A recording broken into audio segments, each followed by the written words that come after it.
Hello friends, welcome back to my YouTube channel. આજનો આપણો topic છે સંભાવના. સંભાવના બરાબર કુલ સાનુકૂળ પરિણામ કુલ શક્ય પરિણામ એમના છેદમાં n. આપણે પહેલાના વિડીયોની અંદર બે વિડીયો આપણે જે મૂક્યા અપલોડ કર્યા, પાર્ટ 1 અને પાર્ટ 2, એની અંદર ઓલરેડી આ બધું ડિટેલની અંદર સમજાયેલું છે. એટલે અત્યારે આપણે ટાઈમ ન વગાડતા આપણે સીધા સમ પર જઈશું.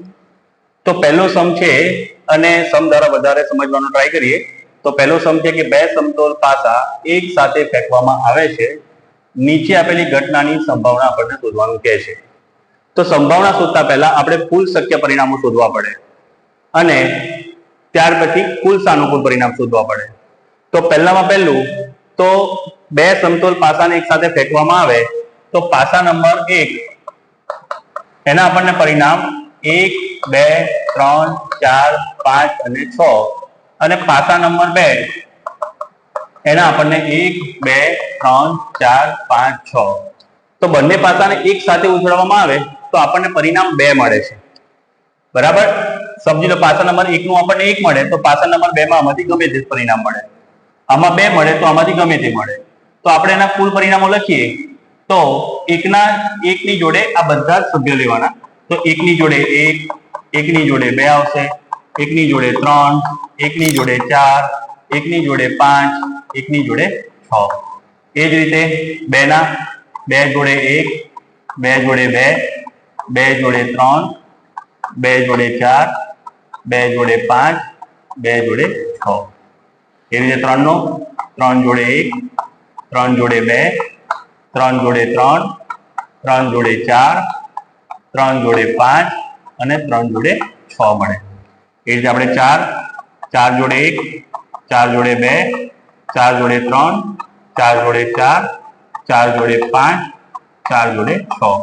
એ રીતે હવે 5ની વારી, 5 જોડે 1, 5 જોડે 2, 5 જોડે 3, 5 જોડે 4, 5 જોડે 5 અને 5 જોડે 6. એટલે 6ની વારી, 6 જોડે 1, 6 જોડે 2, 6 જોડે 3, 6 જોડે 4, 6 જોડે 5 અને 6 જોડે 6.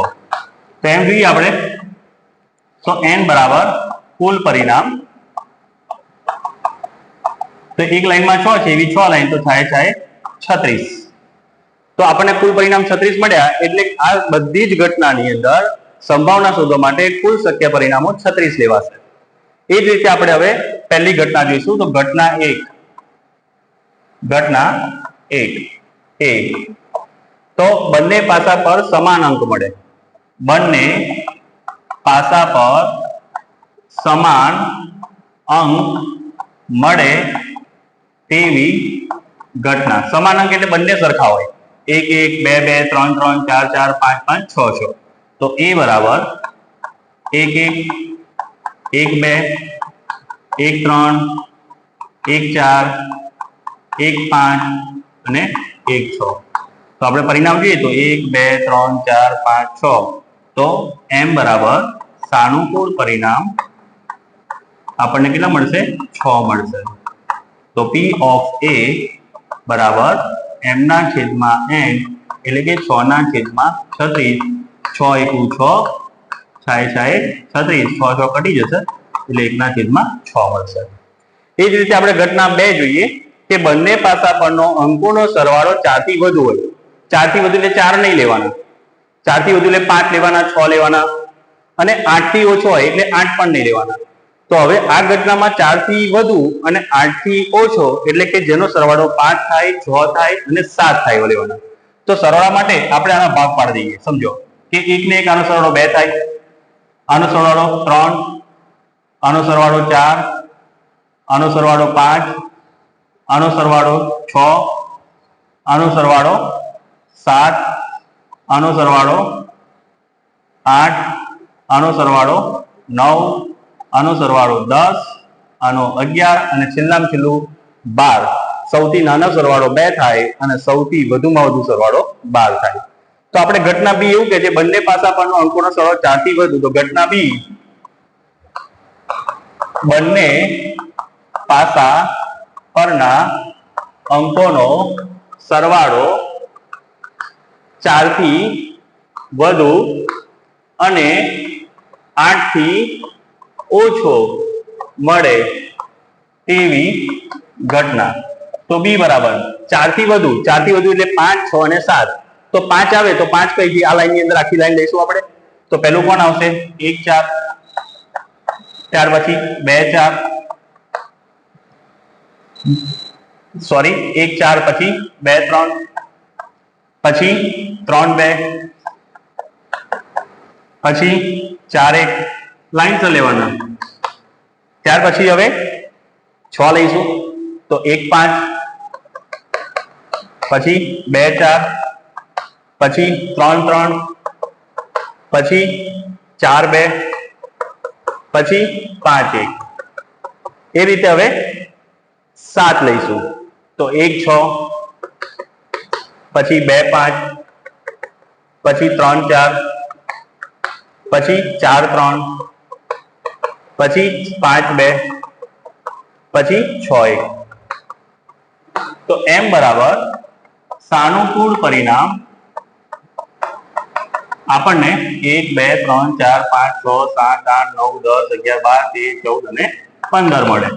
તો p of b બરાબર m ના છેદમાં n એટલે 15 ના છેદમાં 36, 5 તારી 15 અને 12 તારી 36, 3 જશે એટલે 5 ના છેદમાં 12 મળશે. હવે આપણે ત્રીજી જોઈએ ઘટના. તો બંને પાસા પરનો અંકોનો સરવાળો 12 થી વધુ હોય. તો ઘટના C, પાસા પરના અંકોનો સરવાળો 12 થી વધુ હોય તેવી ઘટના. હવે સાનુકૂળ પરિણામ 12 થી વધુ, સાનુકૂળ પરિણામ. તો પાસા પરનો અંકોનો સરવાળો 12 થી વધુ ગયો તો છેલ્લામાં છેલ્લો 12 છે. 12 થી વધુ કોઈ આપણને મળે નહીં એટલે સાનુકૂળ પરિણામ 0 આવે, કારણ કે અશક્ય ઘટના છે. તો p of c બરાબર m ના છેદમાં n એટલે 0 ના છેદની અંદર 36 આવશે એટલે જવાબ 0 આવશે. ઘટના D. ઘટના D શું કહે છે કે બંને પાસા પરનો અંકોનો સરવાળો 5 નો ગુણક હોય. પાસા પરના અંકોનો સરવાળો 5 નો ગુણક હોય. ગુણક હોય એટલે 5 ના ઘડિયામાં આવે. 5 1 5, 5 2 10, 5 તારી 15. તો અહીંયા આગળ આપણને 5 મળશે. અહીંયા આપણને આ લાઈન ની અંદર 5 મળશે અને કોણ મળશે? 10. તો પહેલું D 5 કહેવા 1 4, ત્યાર પછી 2 3, ત્યાર પછી 3 2, ત્યાર પછી 4 1. એ રીતે 10 મળે એવા તો કે 4 6, ત્યાર પછી 5 5, ત્યાર પછી 6 4. તો m અહીંયા D બરાબર m બરાબર અહીંયા પણ m જ આવશે. m બરાબર સાનુકૂળ પરિણામ આપણને 1 2 3 4 5 6 અને કેટલા મળ્યા? 7. તો p of D બરાબર m ના છેદમાં n એટલે 7 ના છેદના અને આપણને કેટલા મળશે? 36. બરાબર. તો આ રીતે સમતોલ પાસાના બે પાસા વાળા હોય તે બંને પાસાનો આ રીતે આપણે સમ કરી શકીએ. હવે એ જ રીતે આપણે પત્તાના સમ જોઈએ કે એક સરખી રીતે ચીપેલા જે પત્તા છે એ પત્તાનો, તો આપણને એટલી ખબર હોય છે કે પત્તાને કુલ કેટલા હોય? તો પત્તા 52 પત્તા હોય. 52 પત્તાની અંદર 26 લાલ રંગના પત્તા હોય, 26 કાળા રંગના પત્તા હોય. એ જ રીતે 13 કાળીના પત્તા હોય, 13 લાલના પત્તા હોય, 13 ચત્તઈના પત્તા હોય, 13 પલ્લીના પત્તા હોય. ચિત્રવાળા પત્તા 12 હોય, ચિત્ર વગરના પત્તા 40 હોય. તો આપણે એનો સમ ડિટેલની અંદર ભણીશું, જોઈશું એટલે વધારે ખબર પડે. સરખી રીતે ચીપેલા 52 પત્તા, તો n બરાબર કુલ શક્ય પરિણામો આપણને 52 મળે. તો આપણે અહીંયા જોઈએ કે સરખી રીતે ચીપેલા 52 પત્તાના ઢગમાંથી એક પત્તું આપણે યાદીથી બહાર કાઢીએ છીએ. તો તે પત્તું લાલ રંગનું હોય. તો આપણે જોયું તો ઘટના એ લાલ રંગનું પત્તું પસંદ થાય તેવી ઘટના. હવે લાલ રંગના પત્તા કેટલા હોય? તો કે 26 લાલ રંગના અને 26 કાળા રંગના, એટલે m બરાબર સાનુકૂળ પરિણામ આપણને 26 મળે. કેટલા મળે? 26. તો p ઓફ a બરાબર m ના છેદમાં n એટલે 26 ના છેદમાં 52 એટલે 26 એકુ 26 અને 26 દુ 52. 26 કપાશે એટલે 1 ના છેદમાં 2. ત્યાર પછી ઘટના બી. ઘટના બી શું કહે? ચિત્રવાળું પત્તું હોય તો પસંદ કરેલું પત્તું ચિત્રવાળું હોય